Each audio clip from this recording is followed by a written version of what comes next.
ದೇವರ ವಾಕ್ಯವನ್ನು ಓದಿಕೊಳ್ಳೋಣ.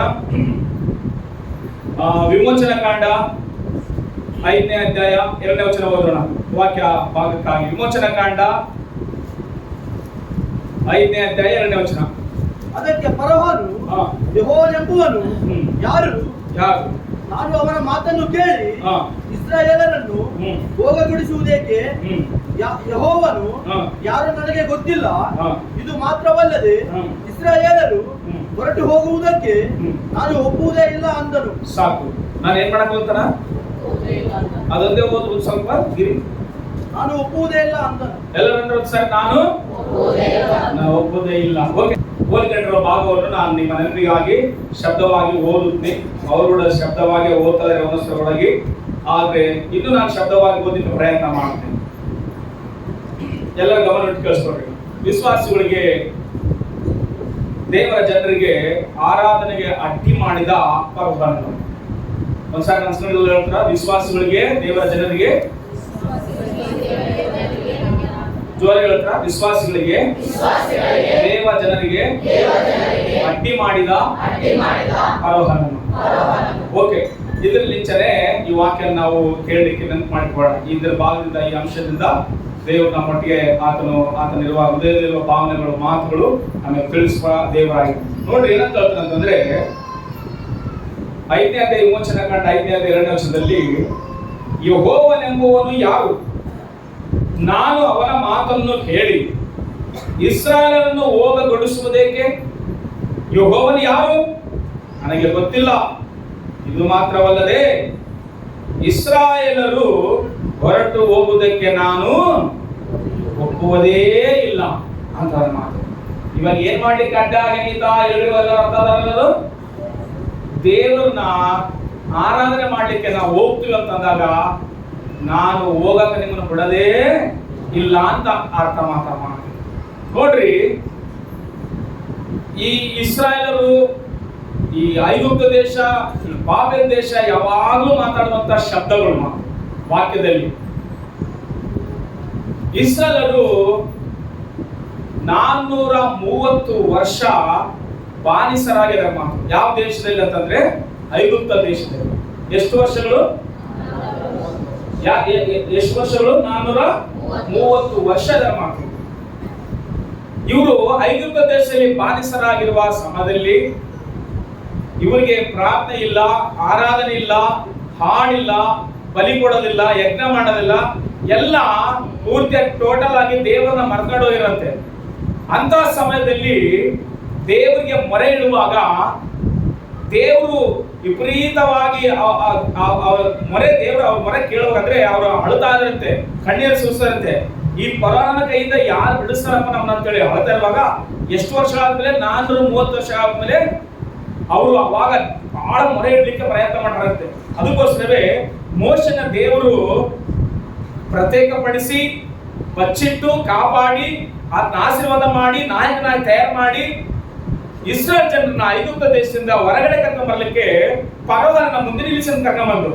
ಇದು ಚರಿತ್ರೆ ಯಾವಾಗ್ಲೂ ಹೇಳ್ತಾ ಇತ್ತು ಮಾತು. ಒಂದು ವೇಳೆ ಗೊತ್ತಿಲ್ಲ ಅಂದ್ರೆ ನೀವು ಯಾವಾಗ ಹೇಳ್ತೀರಿ ಮತ್ತೆ ಚರಿತ್ರೆ 1ನೇ ಅಧ್ಯಾಯ 2ನೇ ಅಧ್ಯಾಯ ನೀವು ಓದಿದ್ರೆ 3ನೇ ಅಧ್ಯಾಯ ತನಕ ಮೋಶ ಚರಿತ್ರೆ ಎಲ್ಲ ಗೊತ್ತಾಗ. ಫರೋಹನ ಮುಂದೆ ಹೋಗಿ ನಿಂತ್ಕೊಂಡು ಇಸ್ರಾಯೇಲ್ ಜನರನ್ನ ಬಿಡು, ನಾವು ಹೋಗಿ ದೇವ್ರನ್ನ ಏನ್ ಮಾಡ್ತೀವಿ? ಆರಾಧನೆ ಮಾಡ್ತೀವಿ, ನಮ್ ದೇವ್ರನ್ನ ನಾವು ಸ್ತುತಿಸ್ತೀವಿ, ನಮ್ ದೇವ್ರನ್ನ ನಾವು ಪ್ರಾರ್ಥಿಸ್ತೀವಿ. ಎದಕ್ಕಂದ್ರೆ ದೇವ್ರು ಕೊಟ್ಟಿರುವ ಆಜ್ಞೆ ನಾವು ಮರ್ಕೊಂಡೋಗಿ ಇಷ್ಟು ವರ್ಷಗಳ ಕಾಲ. ಆದ್ರೆ ಇವಾಗ ನಮಗೆ ಗೊತ್ತಾಗತ್ತೆ ಎದಕ್ಕೆ ಇಷ್ಟು ಕಷ್ಟ ಅನುಭವಿಸ್ತಿದೀವಿ, ಇಷ್ಟು ಬಾಧೆ ಅನುಭವಿಸ್ತಿದೀವಿ, ನಾವು ದೇವ್ರನ್ನ ಆರಾಧನೆ ಮಾಡ್ಬೇಕು, ಬಿಡು ಫರೋಹನ ಅಂತಂದ್ರೆ. ಫರೋಹನ ಏನಂತಂದ್ರೆ, ಮೋಶೆ ಮಾತಾಡುವಾಗ, ಮೋಶೆ ಹೇಳ್ತದನ, ಮೋಶೆ ಮಾತಾಡಿ ಮುಗಿಸಿದ ಮೇಲೆ ಫರೋಹನ ಏನಂತಂದ್ರೆ 2ನೇ ವಚನದಲ್ಲಿ ಏನಂತನ, ಯೆಹೋವನು ಯಾರು? ನಾನು ಅವನ ಮಾತನ್ನು ಕೇಳಿ, ಏನಂತದನ, ಮೋಶೆ ಮಾತಾಡಿದ ಮೇಲೆ, ಮೋಶೆ ಮಾತಾಡಿ ಮುಗಿಸಿದ ಮೇಲೆ ಅದಕ್ಕೆ ಫರೋಹನ ಏನಂತ, ಯೆಹೋವನೆಂಬುವನು ಯಾರು ಅಸಲಿ? ನಾನು ಅವನ ಮಾತನ್ನು ಕೇಳಿ ಇಸ್ರಾಯೇಲನ್ನು ಹೋಗಗೊಡಿಸಬೇಕೆ? ಯೆಹೋವನು ಯಾರು? ನನಗೆ ಗೊತ್ತಿಲ್ಲ. ಇದು ಮಾತ್ರವಲ್ಲದೆ ಇಸ್ರಾಯೇಲರು ಹೊರಟು ಹೋಗುವುದಕ್ಕೆ ನಾನು ಏನ್ ಮಾಡಂಗಿಲ್ಲ, ಒಪ್ಪುವುದೇ ಇಲ್ಲ ಅಂತ ಮಾತು. ಮೊದಲನೇ ಮಾತು, ಜನರನ್ನ ಆರಾಧನೆ ಮಾಡ್ಲಿಕ್ಕೆ ಫರೋಹನ ಏನ್ ಮಾಡ್ತಾರೆ, ಒಪ್ಪದೇ ಇಲ್ಲಂತೆ ಆರಾಧನೆ ಮಾಡ್ಲಿಕ್ಕೆ ಹೋಗ್ಬೇಕು. ಜಾತ್ರೆ ಮಾಡ್ಬೇಕು, ನಾವು ದೇವ್ರನ್ನ ಆರಾಧಿಸ್ಬೇಕು, ನಾವು ಪ್ರಯಾಣ ಮಾಡ್ಬೇಕು, ದೂರ ಹೋಗ್ಬೇಕು, ಅದಕ್ಕೋಸ್ಕರ ನಮ್ಮನ್ನ ಬಿಟ್ಕೊಡು ಅಂತಂದ್ರೆ ಅಸಲಿ ಯಾರು ಯೆಹೋವ ಯಾರು ಅಂತ ಹೇಳ್ತಾನಂತೆ. ದೇವ್ರನ್ನ ಏನಂತಾನ ಆತನು ಯೆಹೋವ ಯಾರು ಅಸಲಿ. ಎದಕ್ಕಂದ್ರೆ ಈಜಿಪ್ಟ್ ದೇಶದವರಿಗೆ, ಐಗುಪ್ತ ದೇಶದವರಿಗೆ ದೇವರುಗಳು ಅಂದ್ರೆ ಯಾರು ಅಂತಂದ್ರೆ ಅವರೇ ದೇವರುಗಳು. ಅದಕ್ಕೋಸ್ಕರವೇ ಪಿರಮಿಡ್ಗಳು ಕಟ್ಕೊಂಡಿದ್ದವರು.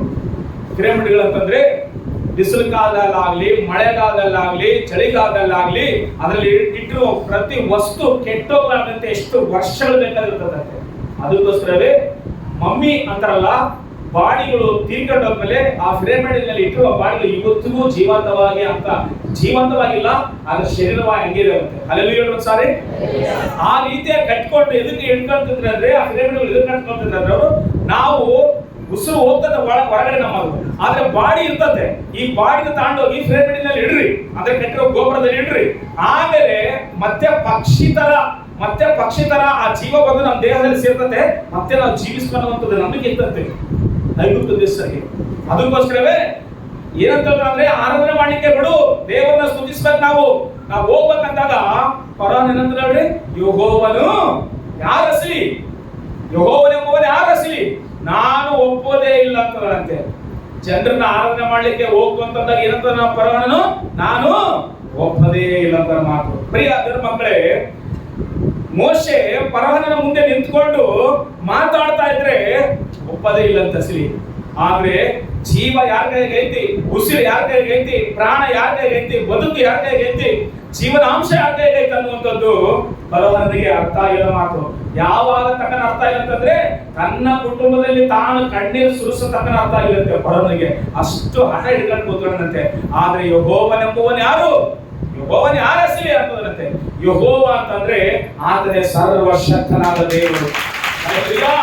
ಯೆಹೋವ ಅಂದ್ರೆ ಯಾರು, ಆತನೇ ಸರ್ವಶಕ್ತನಾದ ದೇವರ ಮಾತು. ಆದ್ರೆ ಮೋಶೆ ಮಾತಾಡುವಾಗ ಜನರನ್ನೆಲ್ಲ ಬಿಡಿಸ್ಕೊಂಡು ಹೋಗಿ ನಾವು ದೇವ್ರನ್ನ ಆರಾಧಿಸ್ಬೇಕು, ಸ್ತುತಿಸ್ಬೇಕು ಬಿಡು ನಮ್ ಜನರಂದ್ರೆ ನಾನು ಒಪ್ಪಂಗಿಲ್ಲ ಅಂತ ಮಾತು. ಇವತ್ತು ಪ್ರಪಂಚ ಗುಡಾಗಿ ಕೆಲಸ ಕೊಟ್ಟ ಯಜಮಾನ್ರ ನಂತರ ನೀನ್ 6 ದಿನ ನಾ ಕೆಲ್ಸಕ್ಕೆ ಬರಂಗಿಲ್ಲಂದ್ರೆ ನಾನ್ ನಿನ್ನ ಕೆಲ್ಸಕ್ಕ ನಾನು ಇಟ್ಕೊಳ್ಳೋದೇ ಇಲ್ಲ ಅಂತ ಮಾತು. ಏನಂತಾರ, ನೀನ್ ಕೆಲ್ಸಕ್ಕೆ ಬರೋದ ಅವಸರ ಇಲ್ಲ ಅಂತ ಬಹಳ ಜನ ಸಾಕ್ಷಿ ಹೇಳ್ತಿರ್ತಾರಲ್ಲ, 6 ದಿನ ಕೆಲ್ಸಕ್ಕೆ ಹೋಗ್ಬೇಕು, ಕೆಲ್ಸಕ್ಕೆ ಬರೋದ್ರೆ ನಾನು ಒಪ್ಪದೇ ಇಲ್ಲ, ನೀನು ಚರ್ಚ್ಗೆ ಹೋದ್ರೆ ನನಗೆ ಬರೋದ ಅವಸರ ಇಲ್ಲ ಮಾತ್ರ ಮಾತು. ಆದ್ರೆ ಇವತ್ತಲ್ಲ ಅದು ನಡೆದಿರೋ ನಮ್ಮ ಜೀವನದಲ್ಲಿ ಇವತ್ತಲ್ಲಿರುವಂತ ಘಟನೆಗಳವು. ಆಗ್ಲಿ ಇಚ್ಛಾ ಐತಿ ದೇವರ ಜನರಿಗೆ ಅಟ್ಟಿಗಳು. ಹಲ್ಲೆಲೂಯಾ ಒಂದ್ಸಾರಿ. ಇವತ್ತೇ ಬಂದಿರೋದಲ್ಲ, ಅಯ್ಯೋ ಎಲ್ಲ ಚರ್ಚ್ಗೆ ಹೋದ್ರೆ 6 ದಿನ ನಾನು ಕೆಲ್ಸಕ್ಕೆ ಹೋಗ್ತಾ ಇದೀನಿ ಅಂತ ನೀನ್ ಏನ್ ಚಿಂತೆ ಮಾಡಬೇಡ. ನಿನಗೋಸ್ಕರ ಮೋಶೆ ಅನ್ನುವ ನಾಯಕ ನೆಪ್ಪಿಸಿ ನಿನಗೋಸ್ಕರ ಮಾತಾಡುವ ಜನರಿಗೆ ಭಯ ಪಡಬೇಡ.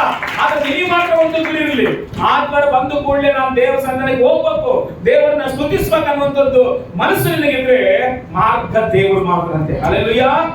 ಆದ್ರೆ ನಿನಗೆ ಮನಸ್ಸಿಲ್ಲ, ಅಲ್ಲಿ ಜಾಸ್ತಿ ಸಂಬಳ ಬರ್ತದೆ, ಜಾಸ್ತಿ ಕೂಲಿ ಬರ್ತದೆ ಅಂತ ಹೇಳಿ ಭಾನುವಾರ ದಿನ ಚಕ್ಕರ್ ಹಾಕಿ ನೀವು ಕೆಲ್ಸಕ್ಕ ಆ ದೇವ್ರ ಸಮೀಪ ಬಿಟ್ಟು ಕೆಲ್ಸಕ್ಕೆ ಹೋದ್ರೆ ದೇವ್ರು ಕೂಡ ಏನು ಮಾಡಕ್ಕಲ್ಲ, ದೇವ್ರು ಮೌನವಾಗಿರ್ತಾರೆ. ಯಾವಾಗ ಇಸ್ರಾಯೇಲರು 400 ವರ್ಷ ತನಕ 430 ವರ್ಷ ತನಕ ಇವ್ರ ಸೇಫ್ ಆಗಿ ಸುಮ್ಮನೆ ಇದ್ರಂತೆ. ಅದಕ್ಕೋಸ್ಕರ ಏನು ಮಾತಾಡಿಲ್ಲ, ದೇವ್ರ ಮೌನವಾಗಿದ್ದ ಮಾತಾಡ್ಲಿ. ಯಾವಾಗ ಇವರಿಗೆ ಬಾಧೆ ಜಾಸ್ತಿ ಆಯ್ತು, ಕಷ್ಟ ಜಾಸ್ತಿ ಆಯ್ತು, ಎಂತ ಕಷ್ಟ ಅಂತ ಗೊತ್ತಾ, ಪ್ರತಿ ದಿನ ಇವರು ಕುದುರೆ ತಗೊಂಡು ಇಟ್ಟಿಗೆ ಮಾಡ್ಬೇಕಂತೆ. ಕುದುರೆ ತಗೊಳ್ಲಿಕ್ಕಾಗಿ ಹುಲ್ಲು ಇವರೇ ಕೊಯ್ಬೇಕಾಯ್ತಂತೆ ಪರಿಸ್ಥಿತಿ. ಅಂದ್ರೆ ಪ್ರತಿದಿನ ಲೆಕ್ಕ ಒಪ್ಪಿಸ್ಬೇಕಾದ. ಇವತ್ತು ಒಂದ್ ವೇಳೆ 500 ಎಳ್ಳೆ ಹಾಕಿದ್ರೆ ನಾಳೆ ಕೂಡ ಕರೆಕ್ಟ್ ಎಳ್ಳೆ ಹಾಕ್ಬೇಕು, 500 ಹಾಕ್ಬೇಕಂತೆ. ಒಂದ್ ವೇಳೆ ಕಮ್ಮಿ ಅಂತಂದ್ರೆ ಭಾರತದ ಬಡಿತಿದ್ರು. ಹಲ್ಲೆಲೂಯಾ. ನೀವು ಒಂದ್ ವೇಳೆ ಮೋಸಸ್ ಅನ್ನುವಂಥದ್ದು ಪಿಕ್ಚರ್ ವಿಡಿಯೋ ನೋಡಿದ್ರೆ ನಿಮ್ಗೆ ಅರ್ಥ ಆಗ್ತದೆ, ಎಷ್ಟು ಹಿಂಸೆ ಮಾಡ್ಯಾರ, ಎಷ್ಟು ಬಾಧೆ ಪಡಿಸ್ಯಾರ ಇಸ್ರಾಯೇಲ್ ಜನರು ಅಂತೇಳಿ ಅನ್ಸಪ್ಪ. ಹಬ್ಬ ಹಿಂಗಿತ್ತ ಮೊದಲು ಕಾಲ ಅನ್ಸಪ್ಪ. ಆದ್ರೆ ದೇವ್ರ ಕೃಪೆಲಿಂದ 430 ವರ್ಷ ಆದ್ಮೇಲೆ ಅವ್ರನ್ನ ಹೊರಗಡೆ ಕರ್ಕೊಂಡು ಒಂದ್ಸಲ ವಿಮೋಚನಾ ಕಾಂಡ 12:40-41 ಹೋದ್ರು. ಮತ್ತೆ ಎಷ್ಟು ವರ್ಷಗಳಲ್ಲಿ ಇದ್ದಾರೆ ಅಂತೇಳಿ ಅದರ ಮೊದಲ ಮಾತು. ವಿಮೋಚನಾ ಕಾಂಡ 12:40-41 ಹೋದ್ರಿ. ಇಸ್ರಾಯೇಲರು ಐಗುಪ್ತ ದೇಶದಲ್ಲಿ ವಾಸವಾಗಿದ್ದು 430 ವರ್ಷ. 430 ವರ್ಷಗಳು ಕಳೆದ ನಂತರ ಅದೇ ದಿವಸದಲ್ಲಿ ಯೆಹೋವನ ಸೈನ್ಯಗಳೆಲ್ಲ ಐಗುಪ್ತ ದೇಶವನ್ನು ಬಿಟ್ಟು ಹೊರಟು ಹೋದವು. ಸಾಕಪ್ಪ. ಎಷ್ಟು ವರ್ಷಗಳ ಹೇಳ್ರಿ ಇಸ್ರೇಲ್ ಐಗುಪ್ತ ದೇಶದಲ್ಲಿ ಹೋದ? ಎಲ್ಲ ಒಂದ್ ಸಾಕು ಜೋರ ಹೇಳ್ರಿ. 4 ತಲೆಮಾರುಗಳಲ್ಲೇ ಅವರು ಅಷ್ಟು ವರ್ಷಗಳ ತನಕ ಪ್ರಾರ್ಥನೆ ಇಲ್ಲ, ಆರಾಧನೆ ಇಲ್ಲ, ಹಾಡಿಲ್ಲ, ಬಲಿಗಳು ಕೊಡೋದಿಲ್ಲ, ಯಜ್ಞ ಸಮರ್ಪಣೆ ಮಾಡೋದಿಲ್ಲ, ಒಂದು ದೇವರ ಮಂದಿರ ಇಲ್ಲ, ಸಭೆ ಇಲ್ಲ, ವಾಕ್ಯ ಇಲ್ಲ, ಏನಿಲ್ಲ. ಅಸಲಿ ಆ ಪರವನ್ನ ಕೆಲಸ ಮಾಡ್ತಾರೆ, ಮನೆಗೆ ಬಂದು ಊಟ ಮಾಡ್ತಾರೆ, ರೆಸ್ಟ್ ಆಗ್ತಾರೆ ಅಷ್ಟೇ. ಇದು ಬಿಟ್ಟು ಏನಿಲ್ಲ ಅವ್ರ ಜೀವನದಲ್ಲಿ. ಆ ರೀತಿಯಾಗಿ ಮಾಡಿ ಅವ್ರನ್ನ ಪಾಲಿಸ್ಲಾಗಿ ಮಾಡ್ಬಿಟ್ಟಾರ. ಲಾಸ್ಟ್ಗೆ ಅವ್ರಿಗೆ ಯುದ್ಧ ಮಾಡೋದು ಕೂಡ ಮರ್ತಂದ್ರೆ ಯುದ್ಧ ಕೂಡ ಭಯ ಪಡೋ ಅಷ್ಟು ಒಂದು ಮಟ್ಟಿ ಬಂದ್ರಂತೆ ಅವ್ರಿಗೆ. ಎದಕ್ಕಂದ್ರೆ ಪರವನೇ ಎಲ್ಲ ಅವ್ರಿಗೆ ಕೆಲಸ ಕೊಡ್ತಾನೆ, ಊಟ ಕೊಡ್ತಾನೆ, ಇನ್ನೇನ್ ಬೇಕು ಅವ್ರಿಗೆ? ಮನುಷ್ಯನಿಗೆ ಅದಲ್ವಾ, ಒಂದು ಕೆಲಸ ಇರ್ಬೇಕು, ಎರಡನೇದು ಊಟ ಇರ್ಬೇಕಷ್ಟೇ, ಸಮಾಧಾನವಾಗಿ ನೆಮ್ಮದಿ ಇರ್ಬೇಕಂತಂದ್ರೆ. ಇನ್ನೆಲ್ಲ ಪರವಾನ ಕೊಡ್ತಾನ. ಅದಕ್ಕೋಸ್ಕರವೇ ಯಾವಾಗ ಜಾಸ್ತಿ ಹಿಂಸೆ ಆಯ್ತೋ, ಯಾವಾಗ ಬಾಧೆ ಆಯ್ತೋ, ಯಾವಾಗ ನೋವಾಯ್ತೋ, ಆವಾಗ ದೇವರು ನೋಡ್ಲಿಕ್ಕೆ ಪ್ರಾರಂಭ ಮಾಡಬೇಕು. ಆ ಬಾಧೆ ನೋವು ಯಾವಾಗ ಏನಾಯ್ತಂತ ಮುಂದಕ್ಕೆ ಬರ್ತದ ಮಾತು. ಯಾವಾಗ ದೇವ್ರ ಕಡೆಗೆ ನೋಡಿದ್ರು ಜನರ ಮೊದಲು ಮುಂದಕ್ಕೆ ಹೇಳ್ತಾನ. ದೇವ್ರ ಕಡೆಗೆ ನೋಡ್ಬೇಕಂದ್ರೆ ಯಾರು ಸುಮ್ಮನೆ ನೋಡಕ ಮಾತಸ್ಲಿ. ದೇವ್ರನ್ನ ಪ್ರಾರ್ಥನೆ ಮಾಡ್ರಿ, ದೇವ್ರನ್ನ ಆರಾಧನೆ ಮಾಡ್ರಿ, ದೇವ್ರನ್ನ ಕೂಗ್ರಂದ್ರೆ ಯಾರು ಸುಮ್ಮನೆ ಹೋಗಕ್ಕಲ್ಲ ಮಾತು. ಎದಕ್ಕೆ ಕೂಗ್ತಾರ? ಏನನ್ನ ಬಾಧೆ ಆಗಲ್ಲ, ನೋವಾಗಲ್ಲ, ಕೂಗಲ್ಲ. ನಾವಡಲ್ಲಿ ಹೈದರಾಬಾದ್ ಹೋಗಿ ಬರ್ತಾ ಇದ್ವಿ ಮಾತು ಬಸ್ನಾಗ. ಸ್ಲೀಪರ್ ಅಂದ್ರೆ ಮಲಿಕೊಳ್ಳುವಂಥದ್ದು ಬುಕ್ ಮಾಡ್ಕೊಂಡಿದ್ವಿ. ಆ ಕಡೆಗೆ ಒಂದಿಬ್ರು ಅವರು ಲಾಸ್ಟ್ ಮೇಲೆ ರಮೇಶ್ ಶಾಗು ಸರ್, ನಾನು ಪರಿಸಿ ಒಂದ್ ಕಡೆ ಇದ್ವಿ ಮಾತು. ಸಂಪೂರ್ಣ ನಿದ್ದೆ ಮಾಡ್ತಿದ್ವಿ ಮಾತೆಲ್ಲದು. ಹಾಸಿಗೆ ರಿಸರ್ಚ್ ನಿಂದಿರ್ಸ್ಬೇಕಲ್ಲ, ಮಧ್ಯರಾತ್ರಿ 1 ಗಂಟೆ ಒಂದು ಕಡೆ ನಿಲ್ಲಿಸ್ತಾನ ಡ್ರೈವರ್. ನಿಂದಿಸಿದ್ರೆ ಎಲ್ಲ ಪಾಸ್ಗೆ ಹೋಗಿ ಬಂದು ಮತ್ತೆ ತಿರ್ಗಾ ನಾವು ನಮ್ಮ ಬೆಂಗಳೂರಿಗೆ ಹೋಗಿ ನಾವು ಮಲಿಕೊಂಡ್ಬಿಡ್ತೀವಿ ಬಸ್ನಾಗ. ಆಮೇಲೆ ಮುಂದಕ್ಕೆ ಹೋದ್ಮೇಲೆ ಮತ್ತೆ ಒಂದು 50-60 ಕಿಲೋಮೀಟರ್ ಹೋದ್ಮೇಲೆ ಪಾಪ ಯಜಮಾನ್ ನಿಂತ ಕೂತ್ಕೊಂಡ್ರಲ್ಲ ಅಂತಾರೆ, ಮಾಯಪ್ಪಣ್ಣ ಅಂತಾರು, ಆ ನಾಗಪ್ಪಣ್ಣ ಅಂತ ಒಬ್ಬ ಯಜಮಾನ್ ಏನ್ ಮಾಡೋಣ ಅದು ಮತ್ತೆ ಪಾಪ ವಯಸ್ಸಾದ್ಮೇಲೆ ಬಹಳ ಪಾಸ್ ಮಾಡ್ತಾರೆ. ನಿಂದಿರ್ಸರ ಸ್ವಲ್ಪ ಪಾಸ್ಗೆ ಬರ್ತಪ್ಪ ಸ್ವಲ್ಪ ಇರೋದು. 6 ಜನಕ್ಕೆ ಡ್ರೈವರ್ ಹೋಗ್ಯಾನ, ರಮೇಶ್ ಕೂಡ ಹೋಗಿ ಮಾತು. 1-2-3 ಹೋಗಿ ನಮಗೆ ಗೊತ್ತಿಲ್ಲ, ಮನೆಗೆ ಬಿಟ್ಟಿವಿ ನಾವು. ಆಮೇಲೆ ಈತ ಅಲ್ಲಿ ಒಂದು ಅಂಗಡಿ ಇತ್ತು ಮಾತು, ಒಂದು ಸಣ್ಣದು ಒಂದು ಡಬ್ಬೆ ಅಂಗಡಿ ಇಟ್ಕೊಂಡ್ರೆ ಮಾತು. ರೋಡ್ಗಳಾಗ ಟೀ ಮಾಡ್ತಿರ್ತಾರೆ, ಬಸ್ಗಳೆಲ್ಲ ಲಾಂಗ್ ಬಸ್ಗಳು ಪರಿಸ್ಥಿತಿ. ಏನಾಯ್ತಂದ್ರೆ ಈತನು ಹೋಗಿ ಯಜಮಾನ್ ಹೋಗಿ ಪಾಸ್ ಹೋಗಿ ಅಂಗಡಿಗೆ ಹೋಗ್ಯಾನ ಮಾತು. ಸಿಗರೇಟ್ ಮಾಡ್ಕೊಂಡು ಮಾಡ್ತಾರೆ. ಹೋಗ್ಯಾನ, ಡ್ರೈವರ್ ನೋಡಿನ ಮಧ್ಯರಾತ್ರಿ ಸುಮಾರು ಒಂದು 2 ಗಂಟೆ ಆಯ್ತು ಅಷ್ಟೇ, 2 ಗಂಟೆ 2:15 ಆಯ್ತು ರಾತ್ರಿ. ಕತ್ತಲು ಅಸಲಿ. ಹೋಗಿ ಇನ್ನೇನು ಪಾಸ್ ಹೋಗಿ ಸಿಗರೇಟ್ ತಗೊಂಡು ಅಲ್ಲಿ ಲೇಟ್ ಮಾಡಿದ್ರೆ ಚಿಲ್ಲರ್ ಕೊಡ್ತಾನೆ. ಈ ಡ್ರೈವರ್ ಬಂದು ಆರು ಮಾಡೋದು ಮಾತು. ಆರು ಮಾಡೋದಂತಂದ್ರೆ ಅರ್ಥ ಎಲ್ಲ ಬಂದು ಏನ್ ಮಾಡ್ಬೇಕು, ಟೆಕ್ಕಿ ಬಿಡ್ಬೇಕು. ರಾತ್ರಿ ಹೆಂಗಿರ್ತದ ಪರಿಸ್ಥಿತಿ ಅಂದ್ರೆ ನಿಮಗೆ ಪ್ರಯಾಣ ಮಾಡಿದ್ರೆ ನಿಮ್ಗೆ ಎಲ್ಲರಿಗೂ ಗೊತ್ತಿರ್ತದೆ ಮಾತು. ಅದೇನು ದೊಡ್ಡದೇನಲ್ಲ ಸರಿ. ಈಗೇನ್ ಮಾಡೋಣ, ಎಕ್ಕಿ ಬಿಟ್ಟ ಅನ್ಕೊಂಡು ಬಸ್ ಪಾಸ್ ಆಗಿಬಿಟ್ಟ. ಯವನಸನಲ್ಲ ಇವಾಗ ವಯಸ್ಸಾದ್ರೆ ಇವಾಗ ನಾಗಪ್ಪಣ್ಣ ಅಂತ ನಾವು ಮುಟ್ಟು ಬಂದ್ಬಿಟ್ವಲ್ಲ ರಾತ್ರಿ ಹೋಗಿ. ಹೆಂಗಿರ್ತದ ಓಡಿ ಬಂದು ಏನ ಕೂಗ್ತಾನ, ಓಡಿ ಬಂದು ಏನ ಬಡಿದ ಬಸ್ನ ಏನ್ ಮಾಡ್ತಾನ ಮನುಷ್ಯನು ಮೆಲ್ಲಕ ಆಯಾಸಬೇಕಂತ ಓಡ್ರ ಅರಸ್ತಾ ಇದ್ರೆ ಬಸ್ನ ಮನೆಗಳಲ್ಲಿ ಇರ್ತಾರಲ್ಲ. ಅಲ್ಲೆಲ್ಲೂಯ್ಯ ನಾನು ಅನ್ಕಂಡೆ, ಓ ಪರಿಸ್ಥಿತಿ ಮೇಲೆ ಬಂದ್ಬಿಟ್ರೆ ಹೆಂಗಿರ್ತದ. ಎದಕ್ಕಂದ್ರೆ ಅಲ್ಲಿ ಬಿಟ್ಟೋಗಿ ಅಂತ ಮನುಷ್ಯನ ಹೆಂಗಿರ್ತದ ಅಸಲಿ. ಇನ್ನ ನೆನ್ಸ್ಕೊಂಡ್ರೆ ಭಯ ಇರ್ತದ. ಆ ದಾರಿಗಳು ಅಂತ ಭಯಂಕರವಾದ ದಾರಿಗಳು ಅಸಲಿ. ಹೋಗ್ತಾ ಇದ್ರೆ ಅರಸದ ಎಲ್ಲ ಎದ್ದು ಬಸ್ನಾಗ ಇರೋದು ಆಗಲ್ಲ, ಟಚ್ ಮಾಡಿದ ಬಸ್ ಅಸಲಿ. ಆಗ ಕೂಗ್ತಾನಲ್ಲಿ ಬಸ್ನಾಗ ಇರೋದು ಎದ್ದು ರಮೇಶ್ ಹೋಗಿಲ್ಲ ತೇಜಮ್ಮನ ಏ ನಿಲ್ಬೇಡ ಅಂತ ಬಿಡ್ತಿದ್ರು. ಏ ಭಯ ಅಂತಂದ್ರೆ ನಾನು ಗುರುಸಾಮಿ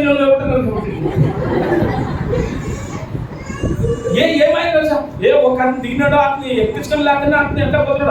ಅವಾಗ ಬಂದಾಗ ನೀನು ಸಿರುರೂಪಕ ರಾಮ್ ನೀನು ಸುಸ್ತಂತಂದ್ರೆ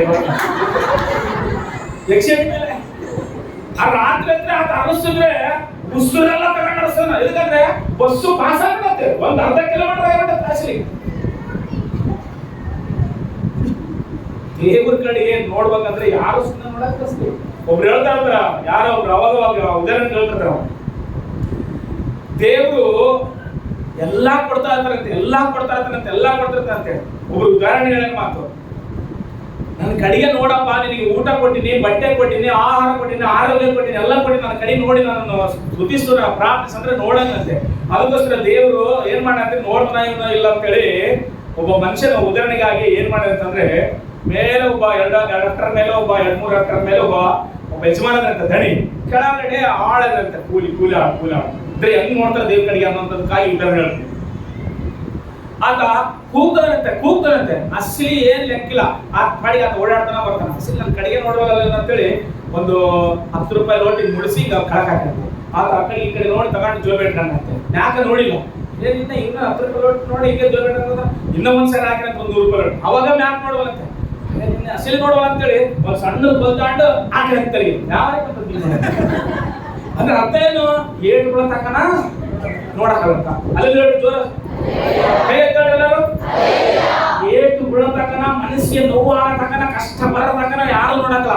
ಇಸ್ರಾಯೇಲ್ ಕೂಡ ಈ ದೇವ್ರನ್ನ ಯಾವಾಗ ನೋಡಿದ್ರೆ ಬಾಳೆ ಆದಾಗ, ಕರಳು ಕಿತ್ತಿ ಬಂದಾಗ, ನೋವು ಆಗ್ಲಾರ್ದಾಗ ಮೇಲೆ ನೋಡ್ರೆ ದೇವರೇ ನಮ್ಮನ್ನ ಇಲ್ಲಿಂದ ಬಿಡಿಸಪ್ಪ ನಮ್ಮ ಮಕ್ಕಳೆಲ್ಲ ತಾಂಡೋಗಿ ನೈಲದಲ್ಲಿ ನಾಶರ ಅಲ್ಲಿಗೆ ಹತ್ರ ಇಲ್ಲಿಗೆ ಹತ್ರ ಸಾಯಿಸಿದನ ಈ ಹೊರನ ಅಂದಾಗ ಅವಾಗ ಆ ಭಾಗ ತಕ್ಕೊಳ್ಳೋದು ದೇವ್ರ ಕಡೆ ನೋಡಿದೆ. ಅವಾಗ ಮೋಶನ ಎಬ್ಬಿಸಿದಂತೆ ದೇವರು. ಅಲ್ಲಿ ಅವಾಗ ಮೋಶನ ಎಬ್ಬಿಸಿ ಹೊರನ ಮುಂದೆ ನಿಲ್ಲಿಸಿ ನಾನು ಜನರನ್ನ ಬಿಡು, ಆರಾಧನೆ ಮಾಡ್ಬೇಕು ನಾವು ಹೋಗಿ ಅಂತಂದಾಗ ನಾನು ಒಪ್ಪದೇ ಇಲ್ಲ. ನೀವು ಹೋಗ್ಬಿಟ್ರೆ ಕೆಲಸ ಯಾರು ಮಾಡೋದು ನಮ್ಮ ಮನೆಗೆ ಅಂತ. ಇವತ್ತು ಎಷ್ಟೋ ಜನರು ಎಲ್ಲಾರ ಹೇಳೋದು, ಸಿನಿಮಾ ಹತ್ರದಿಂದ ಚರ್ಚೆಗೆ ಬರ್ಬೇಕಮ್ಮ, ಕೆಲ್ಸಕ್ಕೆ ಹೋಗ್ಬಾರ್ದಿನ, ಪಾತ್ರ ಎಲ್ಲಿ ಬರ್ಬೇಕು, ಚರ್ಚೆಗೆ ಬರ್ಬೇಕು, ಕೆಲ್ಸಕ್ಕೆ ಹಚ್ಕೋಬಾರ್ದು. ನಮ್ ದಣಿ ಅಸಲಿ ಒಪ್ಪದೆ. ನಿಮ್ ದಣಿನ ಒಪ್ಪದಿಲ್ಲ, ಕರೆಕ್ಟ್ ಒಪ್ಪದಿಲ್ಲ. ಅದಕ್ಕೆ ಅವ್ರು ಸಂಬಳ ಕೊಡ್ತಾರ, ನಿಮಗೆ ಕೂಲಿ ಕೊಡ್ತಾರ, ನಿಮಗೆ ಜೀವಿತ ಕೊಡ್ತಾರ, ಅದಕ್ಕೋಸ್ಕರ ಒಪ್ಪಂಗಿಲ್ಲ. ಆದ್ರೆ ಒಪ್ಪಿಸುವಂತ ದೇವ್ರ ಮೇಲೆ ಅದನ್ನ ಮಾತು. ಹಲ್ಲೆಲೂಯಾ. ಫಸ್ಟ್ನೇ ಮಾತು, ಫರೋಹನನು ಏನ್ ಮಾಡಂಗಿಲ್ಲ, ನಾನು ಒಪ್ಪದೇ ಇಲ್ಲ ನೀವು ಹೋಗ್ಲಿಕ್ಕಂತ. ಭೂಮಿ ಮೇಲೆ ಬಹಳ ಜನರು ಸಭೆಗೆ ಹೋಗ್ತು ಅಂತಂದ್ರೆ, ಚರ್ಚ್ಗೆ ಹೋಗ್ತು ಅಂದ್ರೆ, ಭಕ್ತಿ ಮಾಡ್ತು ಅಂದ್ರೆ, ಪ್ರಾರ್ಥನೆ ಮಾಡ್ತು ಅಂದ್ರೆ, ಉಪವಾಸ ಮಾಡ್ತು ಅಂದ್ರೆ, ನಾವು ನೀತಿ ಮಾರ್ಗದಲ್ಲಿ ನಡೀತೀವಿ ಅಂದ್ರೆ, ನಾವು ಪರಿಶುದ್ಧರ ಜೀವಿಸಿದ್ರೆ ನಾನು ಒಪ್ಪದೇ ಇಲ್ಲ ನಿನಗೆ ನಡೆದಂತ. ನಾಲ್ಕಕ್ಕೆ ನೀನು ಇರ್ಬೇಕಪ್ಪ, ಮನುಷ್ಯನಾಗಿ ಇದೆಯಲ್ಲ, ಏನೋ ಒಂದು ಚಟ ಇರ್ಬೇಕಪ್ಪ ಅಂತ ಮಾತು. ಏನು ತಿಂತಿದ್ರೆ, ಏನು ಅಕ್ಕೆತ್ತಿದ್ರೆ, ಏನು ಕುಡಿತಿದ್ರೆ ಅಸಲು ನೀನೇನು ನಮ್ಮ ಮನುಷ್ಯನ ಅಂತ ಕೇಳ್ತಾರೆ ಮಾತು. ಆ ತರ ಮಾತಾಡ್ತಾ ಜನರು ಅವ್ರ ತರನೇ ಮಾತಾಡ್ಬೇಕು, ಅವ್ರ ತರನೇ ತಿಂತಬೇಕು, ಅವ್ರ ತರನೇ ಅದು ಆಗ್ಬೇಕು, ಅವ್ರ ತರನೇ ಆಡವಳಿ ಆಗ್ಬೇಕು, ಅವ್ರ ತರನೇ ಇದ್ರೆ ನಾವು ಮಾವು ಆಡ್ರೆ ಇಲ್ಲ ಅಂತಾರೆ ಮಾತು. ಹಲೋ, ನೀವು ಅದನ್ನ ಮಾಡ್ತಾರೆ ನಾ ಬರಕಲ್ಲ ನಿಮ್ ಜೊತೆಗೆ, ನೀವು ಇದನ್ನ ಮಾಡಿ ನಾ ಬರಕಲ್ಲ ಅಸಲಿ ಅಂತ ಮಾತು. ಅಂದ್ರೆ ನಾವು ಕೆಲವು ಹುಟ್ಲಕ್ಕ ನಾವು ಒಪ್ಪಬಾರ್ದು ಅಸಲಿ, ಅವ್ರೆಂಗ ಒಪ್ಪದಿಲ್ಲ ಅಂತಾರೆ ನಾವು ಒಪ್ಪಬಾರ್ದು ಕೆಲವು ಸಾರಿ ಅಸಲಿ.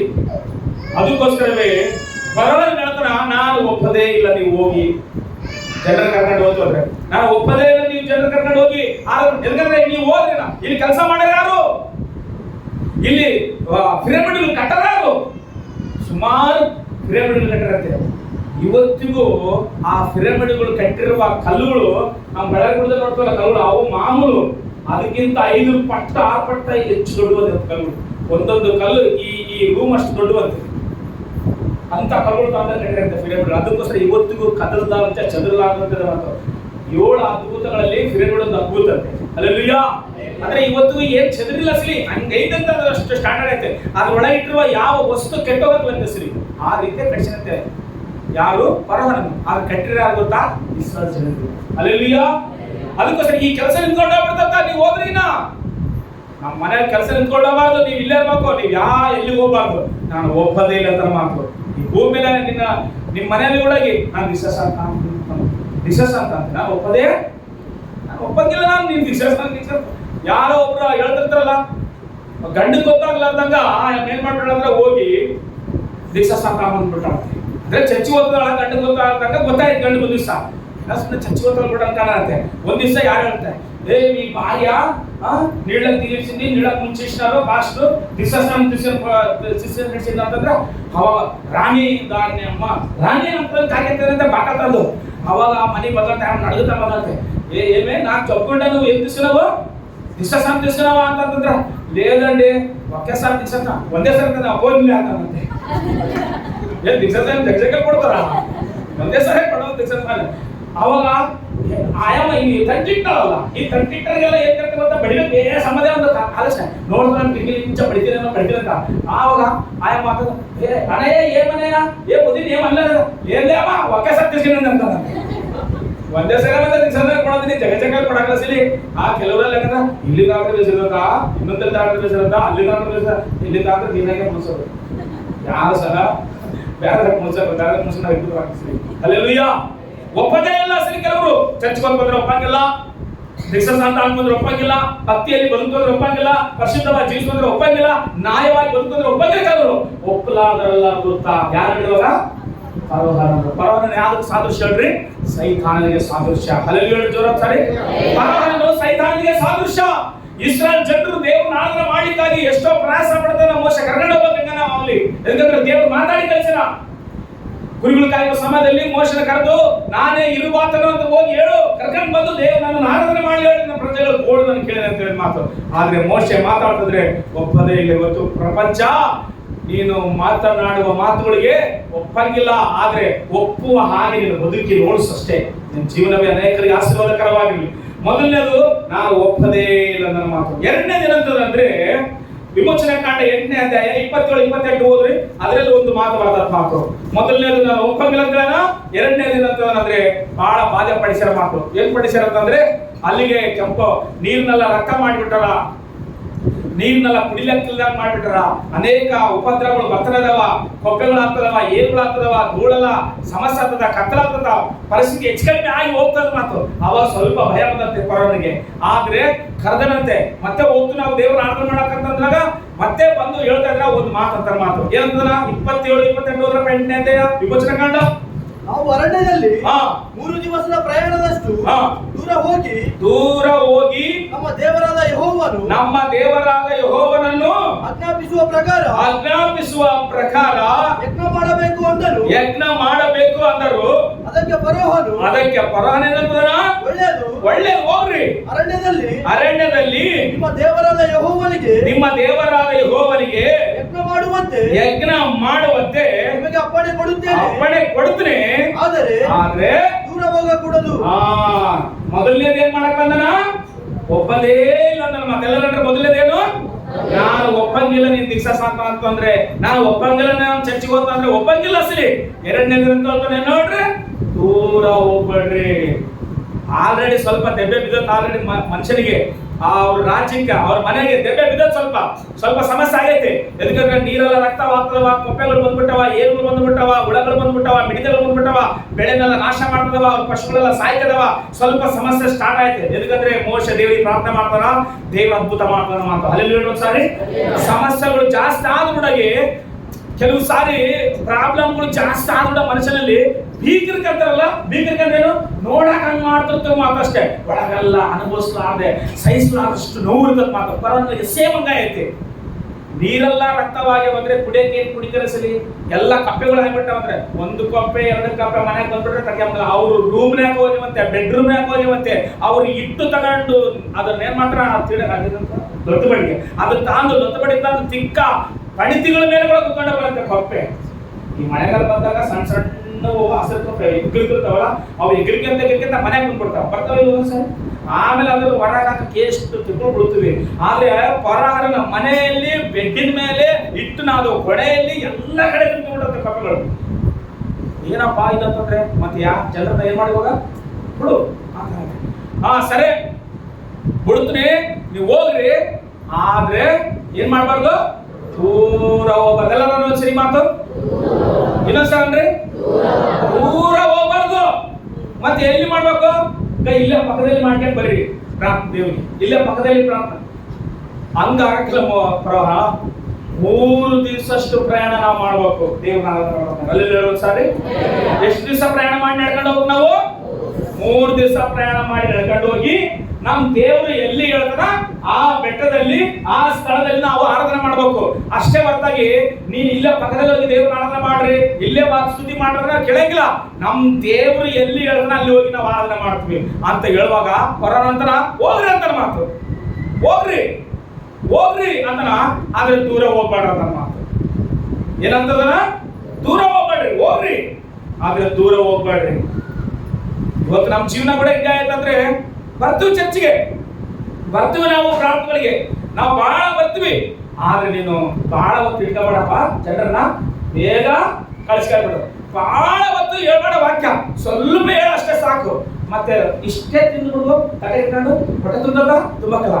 ಆದ್ರೆ ಒಟ್ಟಿಗೆ ಬೇಕಾದ್ರೆ ಇಷ್ಟು ಬೇಕು, ಮತ್ತೆ ಆತ್ಮೀಯ ಚಿತ್ತಕ್ಕೆ ಎಷ್ಟು ಬೇಕು? ಬಹಳ ಬೇಕು. ಅಂದ್ರೆ ಒಂದ್ಸರಿ ಎಲ್ಲರೂ ಮಾಡಬೇಕು. ಯಾಕಂದ್ರೆ ವಾರೆಲ್ಲ ನಾವು ಲೋಕದಲ್ಲಿ ಇರ್ತೀವಿ. ಒಂದು ದಿವಸ 2.5 ತಾಸು 3 ತಾಸು ದೇವಸ್ಥಾನದಲ್ಲಿ ಇರ್ತೀವಿ. ಈ 2.5 ತಾಸು ಕೂಡ ನಿನಗೆ ಕೊಡಾಕ ನಿನಗೆ ಗತಿ ಇಲ್ಲ ಅಂತಂದ್ರೆ ಇನ್ನೇನ್ ದೇವ್ರ ನಂಬಿಕೆಗೆ ಸಿಲಿನು ಅಷ್ಟೇ ಅಲ್ವಾ? 2.5 ತಾಸು 3 ತಾಸು ಇದ್ದು ದೇವಸ್ಥಾನದಲ್ಲಿ ಅವಾಗ್ಲೂ ಕುತ್ಕೊಳ್ಳೋಕೆ ನಮಗೆ ಸಮಾಧಾನ ಅಂದ್ರೆ ನೀನ್ ಏನು ಹೋಗ್ಬಿಡ್ತೀವಿ ದೇವರಿಗೆ ಹೆಸರಿನ ಸಮಯ. ದೇವರಿಗೆ ಮೊದಲನೇ ಸಮಯ ಕೊಡ್ಬೇಕು, ನಮ್ಮ ಜೀವಿತನ ಕೊಡ್ಬೇಕು, ನಮ್ಮ ಕಾಣಿಕೆನೂ ದೇವ್ರಿಗೆ ಕೊಡ್ಬೇಕು, ನಮ್ಮ ಟ್ಯಾಲೆಂಟ್ ನ ದೇವ್ರಿಗೆ ಕೊಡ್ಬೇಕು. ಅವಾಗ್ಲೇ ದೇವ್ರು ನಮ್ಮನ್ನ ಆಶ್ವಾಸನೆ. ಆದ್ರೆ ಕೊರೋನಾ ನಂತರ ಗೊತ್ತ ಹೋಗ್ರಿ, ಹೋಗಿ ಎಲ್ಲರೂ ಪ್ರಾರ್ಥನೆ ಮಾಡಿ ಬರ್ರಿ, ನನಗೆ ಕೂಡ ಪ್ರಾರ್ಥನೆ ಮಾಡಿರತ್ತಲ್ಲ, ಆದ್ರೆ ದೂರ ಹೋಗ್ಬೇಡ್ರಂತ ಮಾತು ಬರ್ತು ಸಮೀಪ ಬರ್ತೀವಿ ಅಂತೂ ನಾವು ಬಿಡ ಕೆಲಸ ರೀ. ಆದ್ರೆ ನೀನು ಬಾಳ ತಿಳ್ಕೊಬೇಡಪ್ಪ, ನಮಗೆ ಕುತ್ಕೊಂಬಕ್ಕಾಗಲ್ಲ. ಆದ್ರೆ ನಾವು ಮದಿಗೆ ಗೊತ್ತವಲ್ಲ, ನಾವು ಫಂಕ್ಷನ್ ಗೊತ್ತವಲ್ಲ, ನಾವು ಓಪನಿಂಗ್ ಗೊತ್ತವಲ್ಲ, ನಾವು ಕೈಬಂಧ ಗೊತ್ತವಲ್ಲ, ನಾವು ಪುಷ್ಪೋದ್ಧಾರ ಗೊತ್ತಲ್ಲ, ಅಲ್ಲಿ ಮಾತ್ರ ಎಲ್ಲ ಆಗತ್ತ. ಆಮೇಲೆ ಎಲ್ಲ ಬೇಸ್ ಕೂತ್ಕೊಂಡು ಅವ್ರು ಆಡ್ತಿರ್ತಾರ, ನಾವು ನೋಡ್ತಿರ್ತೀವಿ. ಆ ಜಲ್ದಿ ಬಿಡ್ರ ಬ್ಯಾಡ, ಇನ್ನು ಸ್ವಲ್ಪ ಆಡ್ತೀವಿ. ಅಲೋ ಅಲ್ಲಿ ಮಾತ್ರ ಜಲ್ದಿ ಆಗ್ಲಕ್ಕಲ್ಲ, ಇನ್ನೊಂದ್ ಸ್ವಲ್ಪ ಆಡಿದ್ರೆ ಬೇಸಿತ್ತು. ಅದ ನಿನ್ ಮಗ ನಾಡ ಅದಕ್ಕಾಗ ನಿನ್ ಜೀವನ ಹೇಳಿದ್ರು. ಇಲ್ಲಿ ಮಾತ್ರ ಬಹಳ ಪಾಸ್ಟರ್ ಅಲ್ಲಿ ಫಂಕ್ಷನ್ ಆಗಿರತ್ತ, ಎಲ್ಲ ಆಗಿರತ್ತ, ನೀನ್ ಏನ್ ತಿಂದ್ಬಿಟ್ಟು ಮನೆಗೆ ಹೋಗಕ್ಕಾಯ್ತು, ಹೋಗಕ್ಕಲ್ಲ. ಚೇರಕ್ಕೆ ಮೇಲೆ ಕುತ್ಕೊಂಡು ಅವ್ರ ಆ ಸ್ಟೇಷನ್ ಮೇಲೆ ಏಸಂಗ್ ಹೊಡ್ತಿರ್ತಾನ ಅಂದ್ರೆ ಉಸಿರುವ ಮನುಷ್ಯನ ಬೆಲೆ ನಿನಗೆ ಜೀವ ಕೊಟ್ಟರು ಯಾರು, ನಿನಗೆ ಪ್ರಾಣ ಕೊಟ್ಟರು ಯಾರು, ನಿನ್ನನ್ನು ಕಾಪಾಡಿದವರು ಯಾರು? ಚರ್ಚಿ ಬಂದು ಫೋನ್ ಮಾತಾಡ್ತೀಯ, ಐದರಿಗೆಲ್ಲ ಸೆನ್ಸ್ ಆಯ್ತಾ? ದೇವರು ಸರ್ವಶಕ್ತನ ಮಕ್ಕಳೇ, ಅಷ್ಟೇ ಕರುಣಿಸ್ತಾನ, ಅಷ್ಟೇ ಪ್ರೀತಿಸ್ತಾನ. ಪಕ್ಕದಲ್ಲೇ ಬೆಂಕಿ ಇತ್ತು ದೇವರಿಗೆ. ಹಲೋ, ದೇವ್ರು ಏನ್ ಮಾಡ್ತಾನ ಅಂತ ಕಾಣ್ತೀವಿ ನಾವು. ಕೆಲಸ ಸರಿ ಬಂದಾಗ ಏನ್ರಿ ಅರ್ಜೆಂಟ್ ಫೋನು, ಯಾರನ್ನ ಹೊಂಟೋಗ್ಯಾರ ಅವಾಗ ಹೋಗಷ್ಟೇ, ಯಾಕಂದ್ರೆ ಮಣ ಮಾಡ್ಬೇಕಲ್ಲ, ಅದಕ್ಕೋಸ್ಕರ ಹೋಗಿ ಎದ್ದಷ್ಟೇ. ಅಷ್ಟೇ ಹೊತ್ತ ಸರಿ ಬಂದ ಫೋನ್ ಹಿಡ್ಕೊಂಡು ಹೋಗ್ಬೇಡ ಹೊರಗಡೆ ನಿಶಾಗರನ ಕಾಲಕ್ಕೆ ಇಟ್ಕಷ್ಟೇ. ಇದಿರಲಿ ಚೆನ್ನಾಗಿ ಪ್ರಪಂಚ ಕೆಟ್ಟೋಗಿರೋದು ಅವನಸ್ರು ಮಾತ್ರ ಅಲ್ಲ, ಮುದಿಯರು ವಯಸ್ಸಾದ ಎಲ್ಲರಿಗೂ ಚೆನ್ನಾಗಿ ಕೆಟ್ಟೋಗೋದು. ಇದು ಒಂದು ದೊಡ್ಡ ಸೈತಾನನ ಒಂದು ಪ್ಲಾನ್ ಅಂತೆ. ಆದ್ರೆ ದೇವರು ಒಳ್ಳೇದಕ್ಕೋಸ್ಕರ ಸೃಷ್ಟಿ ಮಾಡಿ ದೇವರು ಜಗ ಕೊಟ್ರ, ಕೆಟ್ಟದಕ್ಕೋಸ್ಕರ ಉಪಯೋಗಿಸಿರೋದು ಪ್ರಪಂಚ ಅಲ್ಲ. 4 ಗೋಡೆಗಳ ಮಧ್ಯದಲ್ಲಿ ಗಂಡ ಹೆಂಡತಿ ಸಮಾನ ನಡೆಯುತ್ತದೆ ಎಲ್ಲ ಪ್ರಪಂಚ ಇಲ್ಲ ನೋಡಿ. ಎಲ್ಲ ವ್ಯವಸ್ಥೆ ಗೋಡೆ ಗ್ರಾಫಿಗೆ, ಮಾಸ್ಟರ್ ಬೇಷನ್ಗೆ ಇದನ್ನ ನೀವು ಆಡ್ಬೇಡ. ಚರ್ಚಲ್ಲಿ ಅಯ್ಯ ಭಕ್ತಿಯಿಂದ ಕುತ್ಕ ಹೊರ ಏನಂತೇನ ಹೋಗ್ರಿ, ಎಲ್ಲಿ ಹೋಗ್ಬೇಡ್ರಿ, ದೂರ ಹೋಗ್ಬೇಡ್ರಿ. ಪ್ರಾರ್ಥನೆ ಮಾಡ್ರಂದ್ರೆ ಮೊಣಕಾಲ ಹಾಕಿ ಒತ್ತಾಡ್ತೀವಿ. ಈ ಗೋಲ್ದಾನ್ ಕುತ್ಕೊಂಡ್ರೆ 1 ಗಂಟೆ 2 ಗಂಟೆ 3 ಗಂಟೆ ಯಾರೇ ಇನ್ನ ಮಕ್ಕಳಿಲ್ಲ ಮಕ್ಕಳು ಅಂತ ಮಾತು. ಹುಡುಗರು ರಾತ್ರಿ ನೋಡ್ರಿ ತಲೆನೋವು, ಹೆಡ್ ಹಾಕು, ಎದಕ್ಕ ಕಣ್ಣು ನೋವು, ಎದಕ್ಕೆಲ್ಲ ಬರ್ತಾವ. ಎಷ್ಟೊತ್ತು ಎಂಜಾಯ್ ಮಾಡ್ತೀವಿ ಫೋನ್ ಇಟ್ಕೊಂಡು. ಆದ್ರೆ ದೇವರ ಸಂತಾನ ಕೂತ್ಕೊಂಡ್ ನಮ್ಗೆ ಆಗ್ತಲ್ಲ, ದೇವ್ರಿಗೆ ಪ್ರಾರ್ಥನೆ ಮಾಡಕ್ ಆಗ್ತಲ್ಲ, ಉಪವಾಸ ಮಾಡಕ್ ಆಗ್ತಲ್ಲ, ದೇವ್ರ ವಾಕ್ಯ ಕೇಳಕ್ ಆಗ್ತಲ್ಲ. ಆದ್ರೆ ಲೋಕದ ಸ್ವಾರ್ಥಗಳು, ಲೋಕದ ವಾರ್ತೆಗಳು, ಲೋಕದ ಆಡಂಬರಗಳು, ಲೋಕದ ಮಾತಾಡಿದ್ರೆ ಎಷ್ಟೊತ್ತು ಬೇಕಾಗ್ತದೆ. ಟೈಮ್ ಆಯ್ತು, ದಿವಸ ಕಲ್ತೀವಿ ಎಲ್ಲರೂ ಕೂತ್ಕೊಂಡು ಮಾತಾಡ್ತಿತ್ತು. ಎಲ್ಲಿ ಎಷ್ಟಾಯ್ತು ಟೈಮು? 1 ಗಂಟೆ ಆಗ್ತದೆ. ಮತ್ತೆ ಚರ್ಚೆ ಬಂದಾಗ ಕೂತ್ಕೊಂಡು ಪ್ರಾರ್ಥನೆ ಮಾಡ್ಕೊಂಡು ಕೂತ್ಕೊಳ್ಳಿ. ಗಂಟೆ ಬಂದು ರಾತ್ರಿ ನಿದ್ದೆ ಬರ್ಲದ. ದೇವ್ರು ನಿಮ್ಮನ್ನು ಆಶೀರ್ವಾದ ಮಾಡಿ. ಎದು ಗೊತ್ತಾ, ಲೋಕದಲ್ಲಿ ಎಲ್ಲ ನಾಶವಾಗುವಂಥದ್ದಿರೋದು. ಅದಕ್ಕೋಸ್ಕರ ಪರಾಂಗಣ ಹೋಗ್ರಿ, ದೂರ ಹೋಗ್ಬೇಡ್ರಿ. ನೋಡ್ರಿ ಹೇಗೆ ಪ್ಲಾನ್ ಅಸಲಿ. ಬರ್ರಿ ಚರ್ಚಿ ಬರ್ರಿ. ಆದ್ರೆ ದೇವ್ರ ವಾಕ್ಯ ಕೇಳೋವಾಗ ಮಕ್ಕಳನ್ನ ನೋಡ್ಕೊಂಡು ಕೂತ್ಕೊಳ್ರಿ. ಪಕ್ಕದ ಎಂತ ಸೀರೆ ಕಟ್ಕೊಂಡು ನೋಡ್ಕೊಂಡು ಕೂತ್ಕೊಳ್ರಿ. ಪಕ್ಕದ ಎಂತ ಫೋನ್ ಕೊಂಡ್ಕೊಂಡ್ ನೋಡಿದ್ರೆ ಕೂತ್ಕೊಳ್ರಿ. ಪಕ್ಕದ ಎಂತ ಅಂಗಿಗಳಕ್ಕೆ ನೋಡ್ಕೊಂಡು ಕೂತ್ಕೊಳ್ರಿ. ವಾಕ್ಯ ಮಾತ್ರ ಕೇಳ್ಬೇಡ್ರ ಸೈತಾನ. ಅದೆಲ್ಲ ಪ್ಲಾನ್ ಗೊತ್ತಾ? ನೀನು ವಾಕ್ಯ ಕೇಳಿದ್ರೆ ನಿನ್ನ ದೇವರ ಆಶೀರ್ವಾದ ಮಾಡ್ತಾನೆ. ಹಲ್ಲೆಲೂಯಾ. ಯಾಕಂದ್ರೆ ಎಲ್ಲವೂ ನಶಿಸಿ ಹೋಗುತ್ತೆ, ಎಲ್ಲವೂ ಗತಿಸಿ ಹೋಗುತ್ತೆ. ದೇವರ ವಾಕ್ಯ ನಿರಂತರವೂ